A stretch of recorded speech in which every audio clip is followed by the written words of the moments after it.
নমস্কার।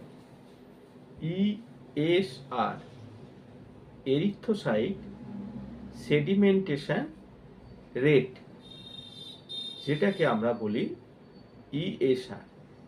এই ইএসআর সাধারণত 0 থেকে 15 পর্যন্ত থাকে পার ঘন্টা। পার ঘন্টায় যা রেজাল্টটা বেরোয় আর সেকেন্ড ঘন্টায় যে রেজাল্টটা বেরোয়, সেকেন্ড ঘন্টার রেজাল্টকে আমরা 2 দিয়ে ভাগ করে যে রেজাল্টটা বেরোয় সেই রেজাল্টের সাথে প্রথম ঘন্টার রেজাল্ট যোগ করে তাকে 2 দিয়ে ভাগ করে যে রেজাল্টটা বেরোয় সেটা হলো মেন ইএসআর পার আওয়ার। এই ইএসআর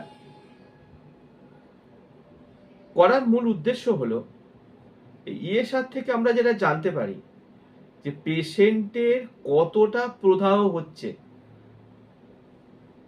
পেশেন্ট কতটা ক্ষতিগ্রস্ত হয়েছে।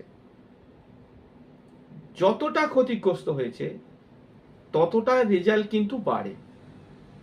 ধরুন কোনো পেশেন্টের ইএসআর 90, তার মানে তার শরীরে কোনো ইনফেকশন বাসা বেঁধেছে বা তার কোনো জ্বর বা নিউমোনিয়া বা থ্যালাসেমিয়া এরকম কোনো ভাইটাল কোনো রোগে আক্রান্ত হয়েছে, তাই তার ইএসআর হাই হচ্ছে।